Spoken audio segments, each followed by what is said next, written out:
Hey, and welcome. This is episode 28 of the On the Air podcast.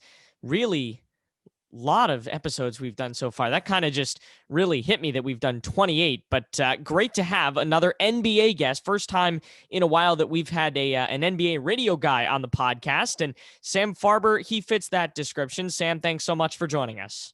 It is a pleasure and a privilege to be with you, Aiden. Thanks for having me. Your first season with the Hornets. I'm sure that it's not how you imagined your first season in the pros going with no fans. You're not going to get the roar of that, the Spectrum Center crowd for a long time. It may take a year, but hey, you're in the NBA. This is, you're just a few games into it, but what are your first observations and what have you seen through the first few games of being with this team? Well, it's certainly a dream come true. And you're right, there are some oddities to it with the lack of fans.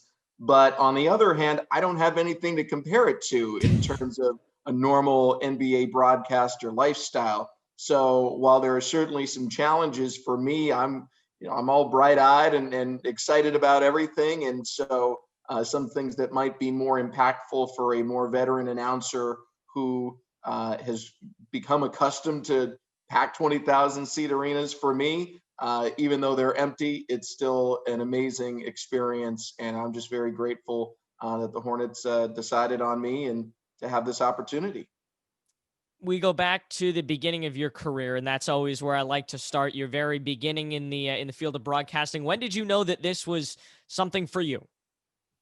Well, I grew up listening, and I doubt you guys in your age bracket listen to the radio under your pillow anymore, but that's what I kind of grew up doing. I'd have my little Walkman radio and I'd listen to baseball games and basketball games. And for me, I was just a fan at the time. I didn't have the impression that this was going to be my career, but in certain ways, I feel like I was training myself to have that ear for it and get that rhythm down.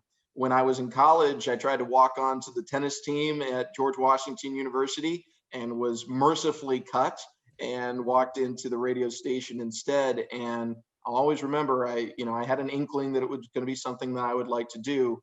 And I had a chance to try play-by-play. So, as a freshman, they tend to give you the lower ranking games to start. That's kind of the norm.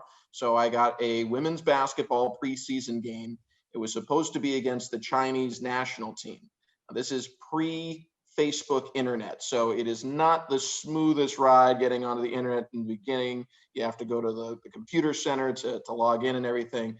And this is a secretive stage of the internet, so even though it's a national team roster, finding Chinese national team players was not the easiest thing, but I managed to do it. I'm studied up. I'm feeling good about it. Get to the arena. The SID meets me and says, "Hey, Sam, great to have you. It's good to have you here. By the way, Chinese national team is not going to be here. Instead, it is a Hungarian club team named Zala Volan. Here is the roster. Have fun." And the names go from, being a lot of vowels to almost no vowels. The names don't fit on their backs anymore. They're no longer using American, alphabet for some of them. It was just wild, but it was the most fun thing I had ever done. And I was so excited about it. And I figured after that, it can't get any harder than this. And having done high school play-by-play for so long with Fox out in California, I'm sure that was not the first, or that was not the last time that you would get some last-second notification on roster changes and whatnot. I mean, as a fellow high school broadcaster, I know it can be tough. It can be. It can be. I always appreciate those schools that are more used to what we're doing, because at the end of the day, we're there for the athletes, and these are memories that they are going to want to hang on to. I still have newspaper clippings from when I was a high school athlete where they spelled my name wrong, and I'm so excited that I have those to show to my kids one day. Not that they're going to care, but for high school athletes today, when you have a game that you have the opportunity to save that image of it or that audio from it, the last thing you want is for the broadcaster to have the wrong name. We are going to talk about your high school broadcasting career in just a little bit, but I want to loop back to George Washington. Certainly not the biggest journalism school, not one that you would normally think of, maybe written journalism, but certainly not in terms of play-by-play. What made you make the decision? And given that you were a West Coast guy, I know you were looking at USC as the other school, what made you choose George Washington over USC? They gave me a scholarship, and that helped. That'll do it. Money and math factored into it a lot. It was a great experience to be a bigger fish in a smaller pond when it came to radio play-by-play and journalism in general. It was an up-and-coming school, the School of Media and Public Affairs at the time. It was focused more on political journalism, which makes a lot of sense because of where it's located in DC. So I had a chance to kind of come in and not run the place right from the start, but there was not a ton of competition. I could kind of get in there and start to get my footing quickly. And then I did go to USC for graduate school. And in hindsight, the timing could not have been better, because when I went to USC, I was ready to work. I wasn't interested so much in going to parties or being in a fraternity anymore. Like, I had done that. I was going to USC as a job. So when I got there, I got a job on the local radio station. I got a job doing play-by-play. I worked for the student television station. I was there to work and had just a different mindset. So I think there are so many great things that places like Syracuse and USC have to offer, but you have to be in a place where you are ready to take those on. If you're trying to be a quote unquote normal college student while also competing for time on air with some of the best and brightest students out there, you're fighting an uphill battle. Maybe the best path for you is to go somewhere else, get your associate's degree, get your undergraduate degree, see if this is really something you want to do, and then try and compete, because you can invest a lot of time into something and find yourself not stacking up for reasons that probably should be under your control.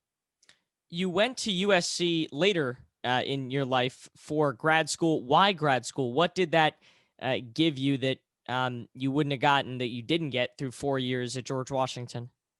USC was really my dream school. I love the Annenberg School of Journalism. I think it's second to none. And with all due respect to Syracuse and the many, many other great places out there, I just absolutely loved everything USC had to offer. Also, I grew up on the West Coast, and there was a part of me that wanted to be closer to home. And a lot of your contacts come from where you go to school. Kind of unbeknownst to me, by going back to LA, I put myself in the orbit of a lot of networks as well. And not that those contacts paid off right away, but over time, having a USC degree was something that proved very valuable to me, because I had an instant connection and relationship with a lot of people that, just would not have come otherwise. So, I was strategic about where I wanted to go to grad school. I wasn't going just to go. I had a very short list of places that I wanted to go, and USC was at the very top of it. I don't think it's a necessary thing for broadcasters. I certainly know a lot of them who haven't gone that route, but if you feel you are getting what you want out of it, it can certainly be worthwhile. It was for me. You left USC, you graduated, and you go into minor league baseball. What was the process like when you went into the minors? I mean, you've said that you had your most success with baseball early on in your career. Obviously, now it's turned into much more of a basketball and probably football career. But you said you had a lot of success early on with baseball. You were in the minor leagues for a few years. Why should a broadcaster go to the minor leagues, and what did you take out of the whole experience? Well, minor league baseball is a great laboratory for young broadcasters to really get their sea legs, to find out what works for them and what doesn't. For my personal story, I had actually gotten to do minor league baseball when I was an undergrad at George Washington University. One of the local teams there, the Bowie Bay Sox, had a relationship with our student radio station, and it flourished while I was a student there. So by the time I was a senior in college, I was already calling 100 games a year in minor league baseball, which was a phenomenal experience for me. So jumping back into the minors, I had some experience already under my belt. But just in general, I think for young broadcasters, it's so invaluable because you learn by doing. This is the type of business, especially given, today's technological capabilities, where one mistake can stay with you for a very, very long time. So making those mistakes in a more protected atmosphere that minor league baseball can be on the radio is an advantage. And it makes you better prepared for when those bigger opportunities do come your way. The last thing you want to do is figure out something that you are doing wrong when you are on regional or national television and have that be the last time you're there. And just in general, you're on air every day. You get to work with a lot of other young, hungry broadcasters or experienced broadcasters who have a lot of games under their belt. You can learn a lot about what you like and don't like about your call and those of others. What do you learn from the younger guys as opposed to the guys that are veterans that have been doing this for so many years? I think you pick something up from everyone. Just listening to games. I listen to tons of NBA games now, obviously, prepping for my stuff. And there's some guys that I like better than others, but everyone, has the mechanics down. And you just find their flow, and you pick up little things about how they get in and out of breaks, or how they do their scoreboard reads, or how they describe certain plays, or let the crowd play into it in normal years, or how they overcome the fact that there isn't a crowd. I think for young broadcasters, there's a lot of technological advancement that happens year over year, and younger broadcasters just by nature have more exposure to the newer technology and tend to have a better feel for it. So specifically with things like social media, I think I am decent at Twitter. I like to think I'm not good at most of the other ones, but keeping an eye on what other people are doing and how I can incorporate it into my workspace, even if it's not what I do on air, is something of value to me.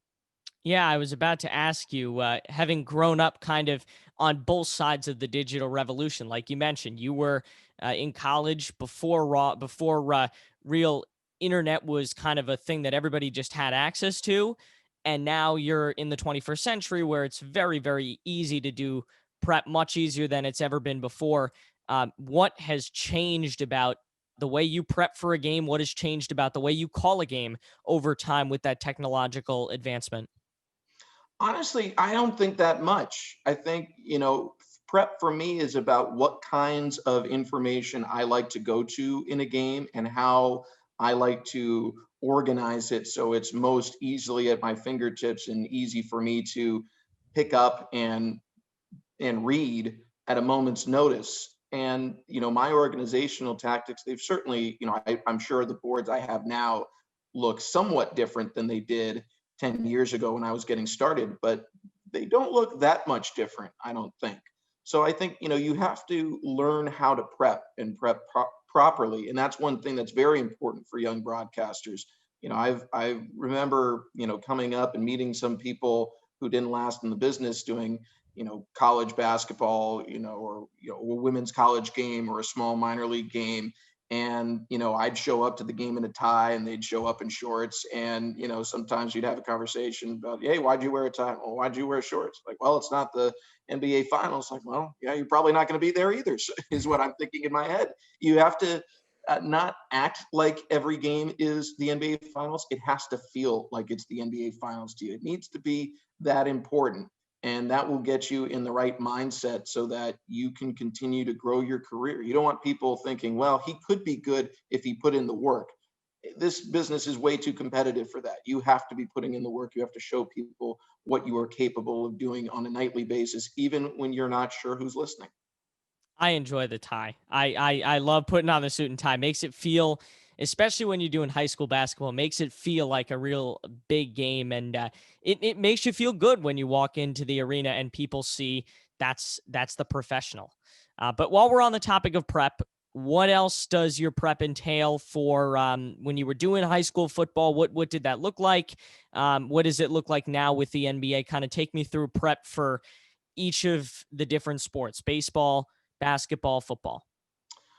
With baseball, there's a lot of, especially in the minors, there's a lot of stats that's available to you. So for me, it's a lot of organization. And the most valuable thing I would get from doing baseball in the minors was batting practice. I would, go out and stand by the cage with the coaches or hang out in the outfield shagging balls when I was working specifically for a team, those relationships are what give you the stories and those little nuggets that you want to work in. Your quote unquote work time is for making sure your book is right and getting your stats together, but you want to take those hours and be out there interacting with people and getting interviews and having conversations. For football, prep is very, very important because the game moves so fast and there are so many people out there that you have to keep track of and have something on at a moment's notice. So for that one, particularly high school, it's tough to find information on players. I tend to focus on the guys that are going to colleges or to play at the next level, or the guys that the coaches bring up in coaches calls. But again, coach calls are very important, particularly in high school, so you can get a sense on who's good, who's not. Maybe not who's not, but who's really good, who is more of an interesting story than an interesting football player at this stage of their career. And for basketball, again, it's very stat heavy. And right now, because of COVID restrictions, I don't have the same kind of access that I normally would to players and shoot around and coaches. So I really try and make the most out of the short conversations I do get to have over the phones or during press conferences. But on the other hand, I spend a lot of time poring over stats and trying to find those little notes and nuggets that I think will be of interest during our broadcast. Besides the basics, the names, the numbers, the positions, what else do you do to prepare for a high school football or basketball game when there's not a ton of information available? Coaches conversations again are very important, and you're looking for things like who's someone that just has a good story. Sometimes just asking that question, and I think it is important too to make sure that you're doing your pre-research for these conversations. One of the worst questions you can ask a coach is, hey, is there anyone of interest on your team? That's maybe 10% of the time the coach will give you a decent answer. And it's usually because there was something that was so obvious that you would have found it on your own anyways if you'd taken the time to look, that he's just wanting to make sure that story gets out there. But if you do your pre-research, say you find out that the offensive lineman, his mom just recovered from cancer or something, and there was some big write-up in the paper. So if you just ask the coach, hey, is there anyone of interest on your team? He might say, nope, next, moving on. If you say, hey, I heard that your right guard, his mom just had cancer and it really was a tough time for him, but his teammates, helped pick him up. Can you tell me more about that? He's more likely to go into detail. Or if you're asking about players that have a chance to play at the next level and someone is, a 3-star recruit or being recruited by Army or being recruited by one of the military academies, those are the kinds of interesting stories that can allow you to pull things out and use during a broadcast. Looping back to minor league baseball, you were there for a few years. You decided to leave, try to go do the network thing, and get some bigger stuff out in LA. What made you? What was the process like leaving minor league baseball? Was it a big Was it a big risk for you? What was the process like?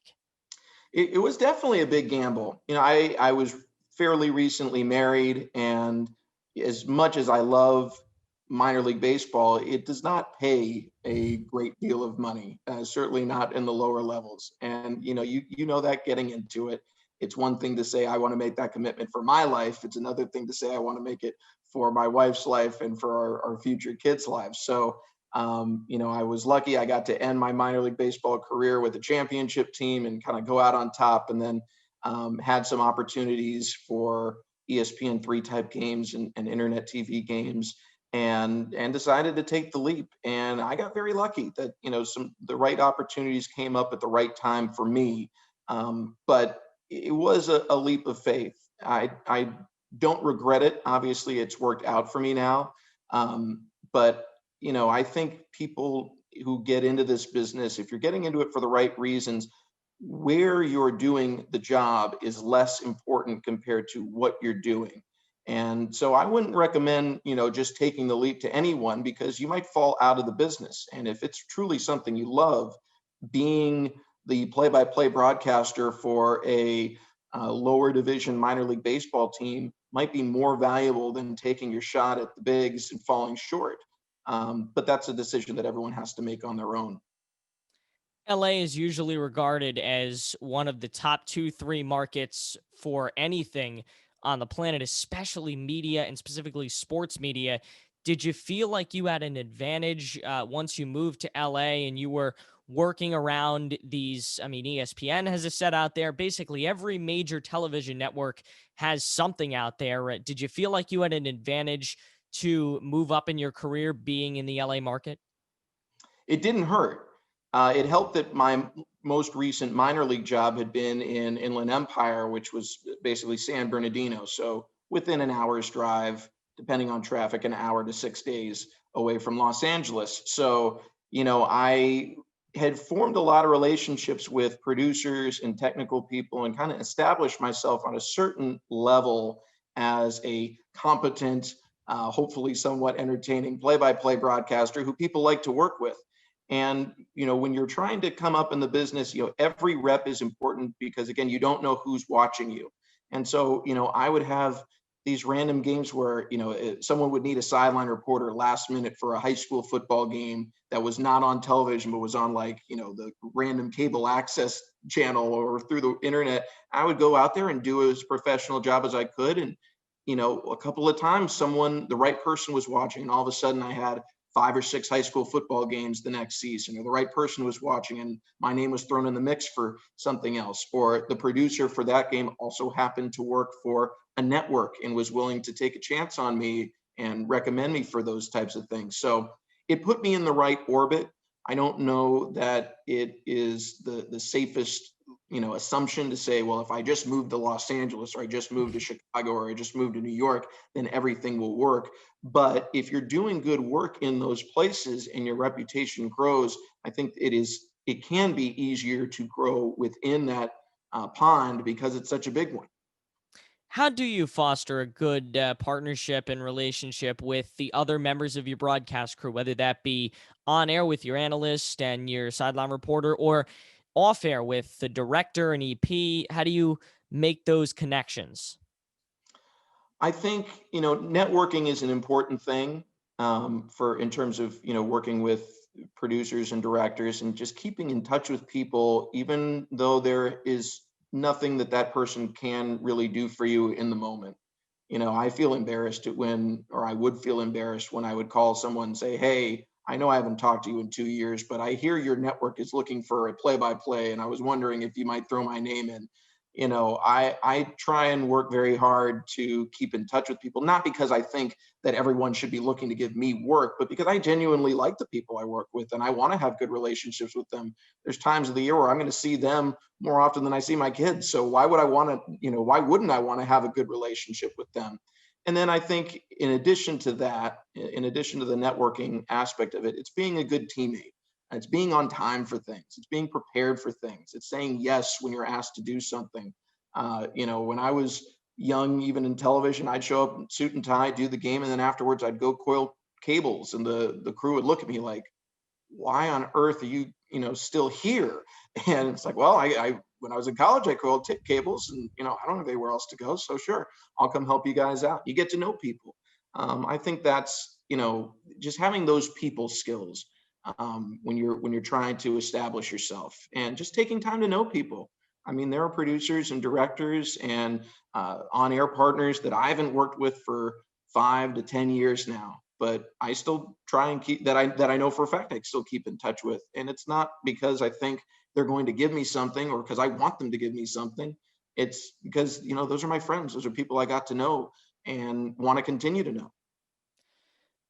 You were maybe not the most in maybe not the most financially stable situation when you were freelancing. I'm sure that's kind of a little bit, it's anxiety building. Was there kind of a gut check moment where you had doubts about entering the field and what am I doing here? I'm not working a consistent schedule. I don't know where my next game's coming from. Was there one of those moments for you? Well, COVID certainly brought a lot of it. And COVID has changed the calendar for a lot of broadcasters. And, that is a part of the business. If you are working as a freelancer, you are at the mercy of networks having games to give you. And, you try and work your way up and establish yourself. But there's turnover in some of these places where, the executive who had been hiring you in the past moves on, and the next person who comes up either doesn't necessarily like you as much or has their own person that they envision for that role. and it's not as if you're full time and you just get transferred somewhere else. You can just get dropped entirely. So, it is a little bit of a high wire act, or at least it can be. I certainly feel much safer in my position, here with the Hornets than I did freelancing. But on the other hand, I got to work with so many great people and so many different networks. And I found more often than not, my opportunities before COVID were growing, not retracting. So maybe I was lucky. Um, I just hope I was a good person to work with and had developed and earned the reputation that I had in those reps. And that's probably what helped me, get to my current job again today. But it is something you have to be aware of if you're going into the freelance business. And that's not just for on air, that's for people that are, technicians and people that are, audio engineers and people that are producers and directors. There are a lot of jobs in the industry where you are not married to a particular network or team, and that can be advantageous to you because you can work for multiple ones and work 300 days a year or work X number of games a year and make a lot of money. But you're also at the mercy of those teams wanting you back year after year. I almost forgot that you were one of the few people to actually apply for and get a job during COVID. What was that process like? Was it a virtual interview? Did they fly you out? What was the process like to apply for that during COVID? A lot of virtual interviews, and that's kind of become the norm now. I guess for a lot of us, getting used to Zoom, and it's going to be interesting to see what the world looks like a year after COVID, which hopefully is not more than 13 or 14 months from now. I hope we're getting closer to that date to see how the world hopefully changes back. But yeah, I think a lot of phone conversations. I think in the initial process, not much was really different because the Hornets, to their credit, cast a wide net and they took a lot of resumes and a lot of interviews from everything I've been told. And so the initial phases were probably pretty similar to what they would have been in non-COVID times. It's as you get down to the nitty gritty and you realize, okay, I can't possibly still be in the first phases of this we have to be getting close to the finish line here. And normally those interviews would probably have been done in person, but maybe not. How about a tape? What was on it? How did it sound? What did you send to them? I sent my standard play-by-play tape. So, for me, the one fear I kind of had was that most of my work was television. So I was applying for a radio job with a TV tape. But I had that, baseline of experience having come up in radio and worked so much of my career in it that I felt confident that I could, talk my way through that. And I certainly am very, very comfortable on radio and had no qualms or issues with making the jump back to it. But you have to send your best material. And I think one good thing young broadcasters can do is constantly be evaluating your tape at least once a year, going over it, trying to freshen it up and update it and put new pieces in. Because the further removed you are from a game, just the staler it feels or the less representative it is of how you currently sound and call a contest. How important was networking for you to get the Hornets job, to get your jobs freelancing in LA? How important was networking in your career? I think very important. For the Hornets, maybe not quite as much. I certainly kept in touch with people over the years that I had come across in my career or in other applications, but you never really know what job's going to come up. So, when something did and I knew the person and had talked to them fairly recently, more often than not, they were reaching out to me saying, "Hey, you should throw your name in for this."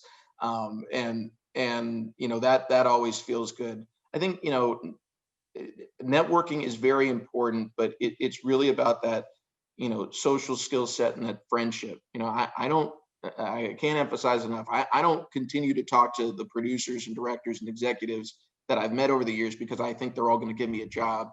I do it because I like them as people. I want them in my life. I want them as mentors for me. I want them as sounding boards for me.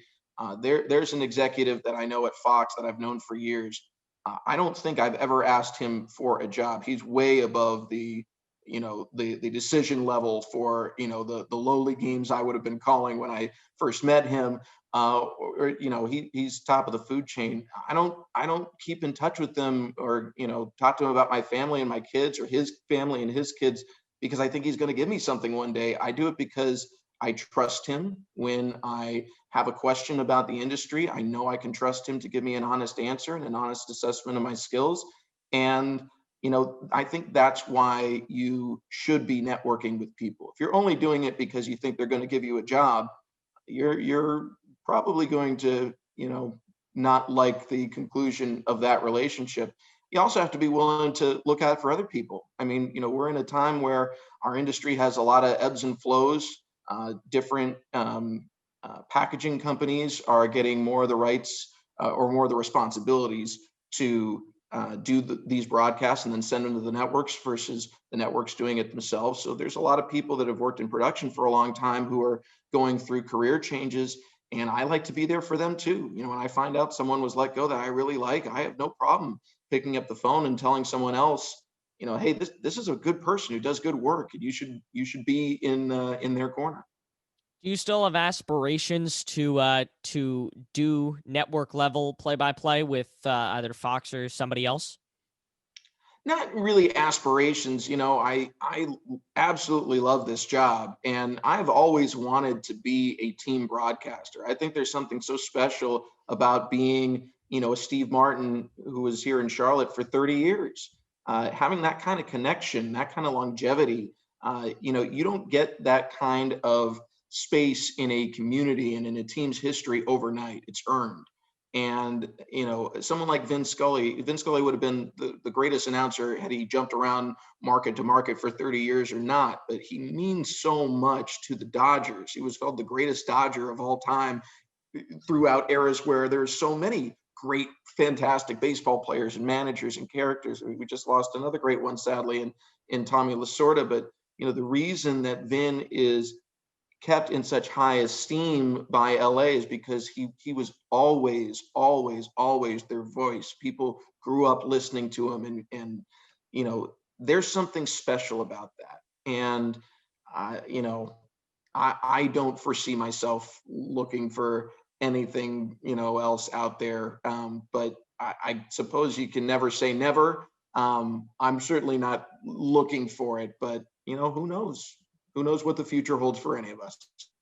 Looping back to the conversation we just had about fostering a good partnership with other members of your broadcast team, I listened to one of your interviews where you talked about how it matters who tells a story during a broadcast. Kind of want to pick your brain about that a little bit. That seemed interesting. How do you match a story with a member of your team, and how do you decide who gets that story? Well, sometimes it depends. Like when you're having a pre-show meeting, I'll have my list of storylines that I want to talk about, and if my color commentator say brings up the same one, and I know he has a relationship with that player or played that position or whatever the case might be, I'll be like, hey, I had that one on my list, but you should really tell that one. Or how can I set you up to get you into that story? Because I know it's a longer one and we don't necessarily have a graphic for it if you're on TV. But I think it's a great story, and I think you're the perfect person to tell it. But how do we do it? Do we do it coming out of a commercial break? Do we do it off a touchdown? Having those kinds of strategic meetings can help just accentuate a story that much. And you never want to, when you're working in television or radio, you never want to hold something back that could benefit the team to know. Sometimes there's that perfect graphic or that perfect soundbite or that perfect whatever, that perfect camera angle that if the producer or the director knew about it before you started to tell the story, they would, react a different way and it would come off better. So, whenever I was in TV and I was about to do a story about a player, I'd get on the talkback and say 81 in red. And the director knows what I'm doing here. I'm about to tell a story about 81 in red, and immediately the cameras flash to him, and it's usually just as I'm starting to talk about him, and they'll have multiple angles on it. Versus, hey, 81 in red is a great kid, and he's got all these offers from Notre Dame, and the director's like, who is he talking about? Where are we going?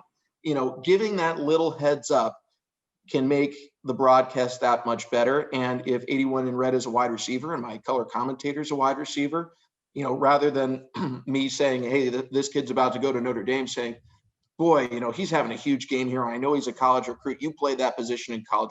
What makes him a college level wide receiver versus everyone else out here playing the position? So those kinds of conversations can really be valuable.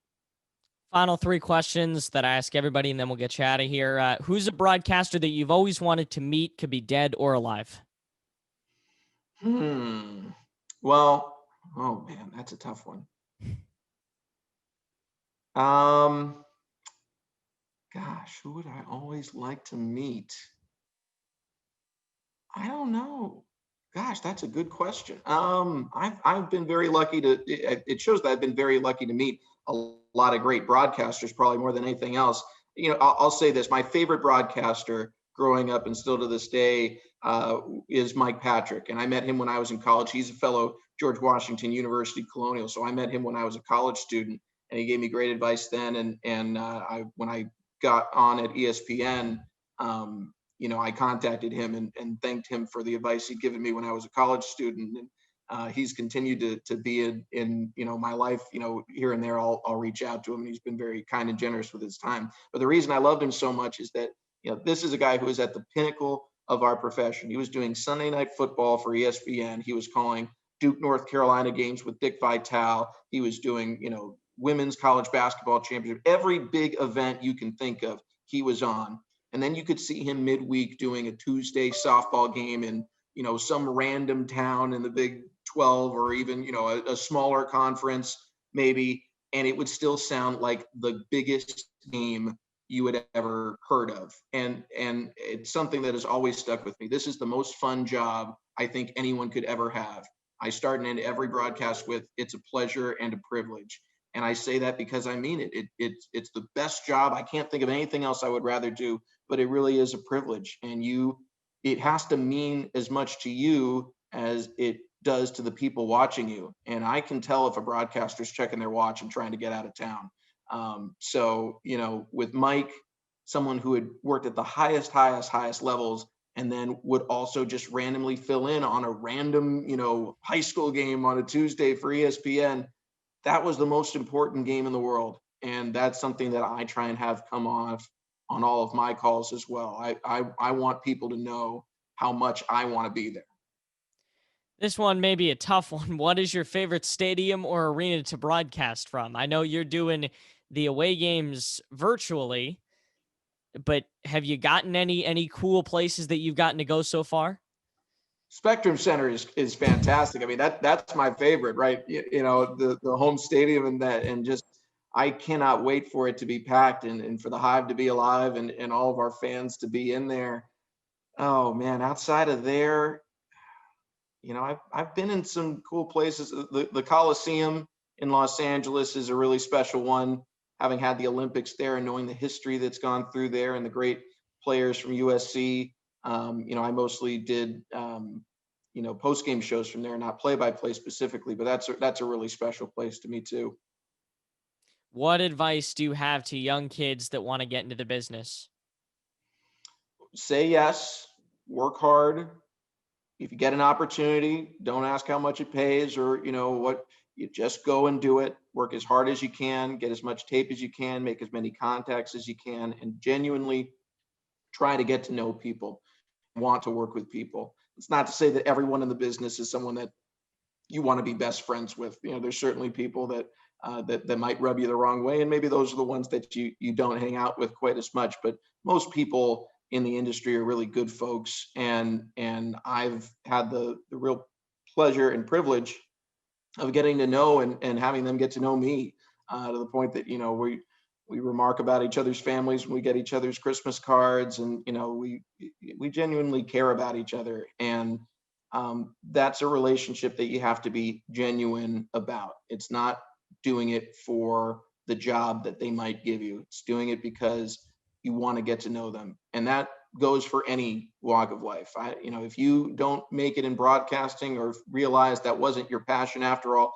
and go on and become a lawyer, I would imagine you'd be a better lawyer if you're getting to know your coworkers and opposing counsel or the judges or whoever it is you're coming across, and you actually care about them versus going in, punching the clock, and going home. So I just think that's something that we should all try and do as much as we can to truly, genuinely get to know people. It'll benefit you no matter what walk of life you end up in.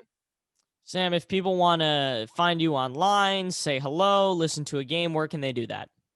Well, we're on our Hornets flagship, WFNZ, and the Hornets Radio Network. You can get our games through the Hornets mobile app as well. League Pass is an outstanding resource. If you're a young broadcaster and you really want a crash course in broadcasting, $10, you get League Pass. You can listen to every broadcaster in every market, all the radio calls.